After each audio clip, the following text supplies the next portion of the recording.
warahmatullahi wabarakatuh. Tabik pun. Halo semua, perkenalkan saya Selvia Nora Bradita, salah satu pengajar jurusan farmasi di SMK Muhammadiyah 3 Metro, Lampung. Bagaimana kabar semua? Semoga kita selalu sehat dan tetap semangat. Oke, kali ini kita akan belajar mengenai bagaimana cara melakukan kualifikasi dan kalibrasi peralatan yang ada di laboratorium. Alat laboratorium yang akan kita lakukan kualifikasi dan kalibrasi adalah timbangan dan pH meter. Sebelum kita belajar bagaimana caranya, mari kita simak dulu elemen kompetensi dan kriteria unjuk kerja dari masing-masing elemen. Elemen kompetensi yang pertama yaitu melakukan studi pustaka dengan kriteria unjuk kerja yaitu 1. Cara melakukan kualifikasi dan kalibrasi yang ditetapkan farmakope dan lainnya. 2. Menyiapkan protokol dan membuat spesifikasi. Dan yang ketiga, menyiapkan dan membuat laporan untuk kualifikasi. Untuk elemen kompetensi yang kedua yaitu melakukan kualifikasi peralatan dengan kriteria unjuk kerja 1. Melakukan kualifikasi peralatan sesuai protokol yang disiapkan. 2. Melakukan evaluasi terhadap hasil kualifikasi.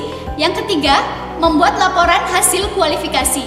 Dan untuk elemen kompetensi yang ketiga yaitu melakukan kalibrasi peralatan dengan kriteria unjuk kerja 1. Melakukan kalibrasi peralatan laboratorium mencakup timbangan dan pH meter. 2. Melakukan kalibrasi. Yang ketiga, membuat sertifikat hasil kalibrasi. Oke, pasti sudah penasaran kan bagaimana cara melakukan kualifikasi dan kalibrasi? Untuk lebih jelas dan lebih lengkapnya, langsung saja kita simak sampai akhir video berikut ini.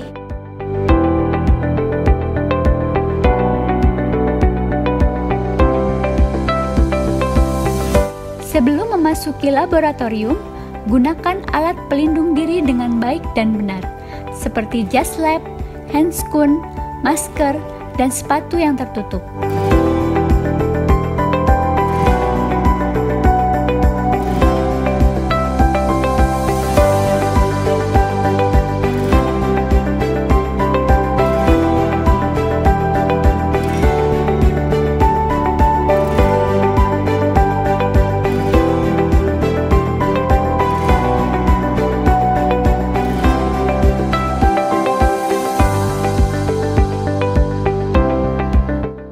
Pertama yang akan kita kalibrasi adalah timbangan.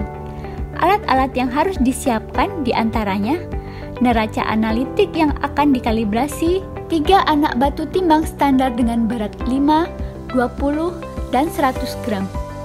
Timbangan analitik yang akan dikalibrasi, pinset atau penjepit anak batu timbang. Pertama, catat spesifikasi alat seperti nama, merek, kapasitas, dan toleransi alat. Kemudian, catat titik nol timbangan. Batu timbang standar yang 5 gram diletakkan di tengah piringan timbangan. Kemudian, catat beratnya. Angkat batu timbang dari piring timbang, kemudian catat kembali titik nol timbangan. Apabila tidak kembali ke nol, catat kondisi sebenarnya. Letakkan kembali batu timbang yang sama pada piring timbangan dan lakukan hal tersebut sebanyak 10 kali. Lakukan hal tersebut untuk batu timbang 20 gram dan 100 gram. Hitung nilai ketidakpastian atau uncertainty yang disimbolkan dengan huruf U berdasarkan persyaratan farmakope.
Kualifikasi adalah tindakan pembuktian dan dokumentasi premis sistem dan peralatan telah terpasang secara benar dan atau dapat bekerja dengan benar sehingga menghasilkan hasil yang diharapkan.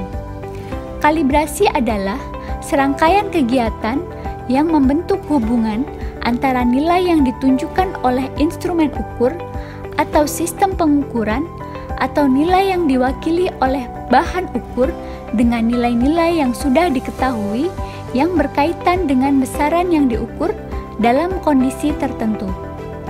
Manfaat dari kalibrasi itu sendiri adalah mengurangi kesalahan hasil pemeriksaan, menjaga konsistensi mutu hasil pemeriksaan yang dihasilkan, mengetahui penyimpangan antara nilai benar dengan nilai yang ditunjukkan oleh alat ukur, mendukung sistem mutu yang diterapkan di laboratorium pada peralatan laboratorium, menjaga kondisi instrumen ukur dan bahan ukur agar sesuai dengan spesifikasinya. Kalibrasi timbangan sebaiknya dilakukan selama 6 bulan sekali dan setiap sebelum digunakan dilakukan verifikasi. Sedangkan pH meter sebaiknya dikalibrasi setiap kali akan digunakan.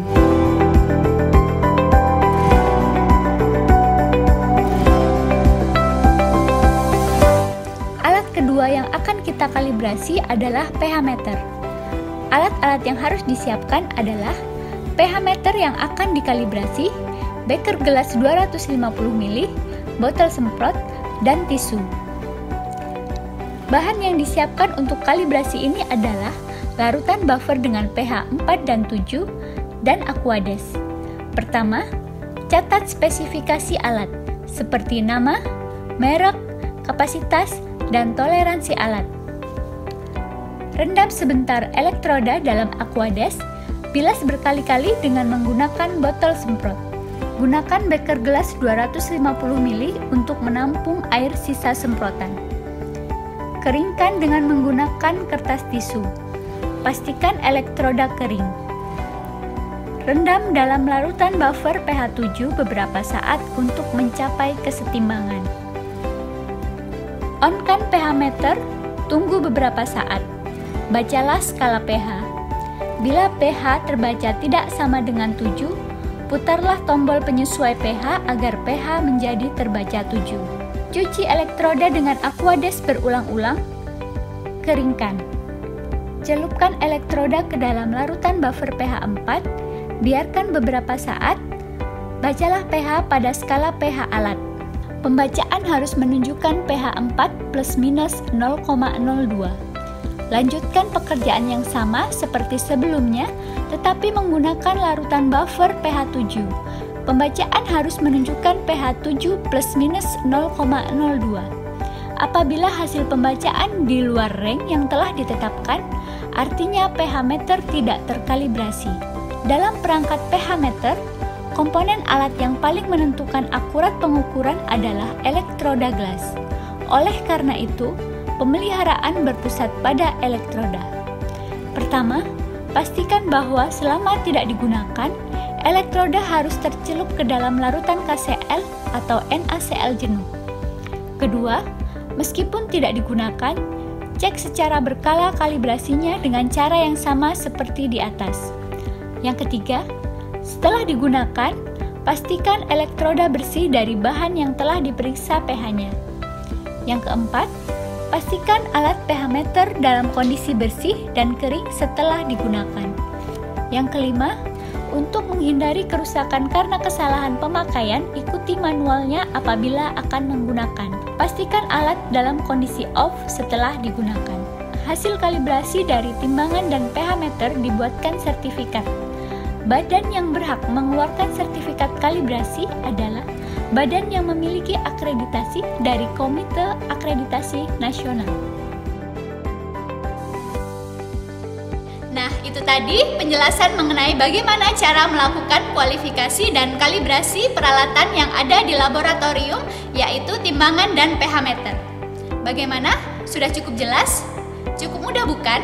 Karena sudah cukup jelas, mari kita cukupkan pembahasan mengenai tema kali ini. Untuk banyak kekurangannya, saya mohon maaf. dan semoga video ini bermanfaat untuk kita semua. Saya akhiri, wassalamualaikum warahmatullahi wabarakatuh.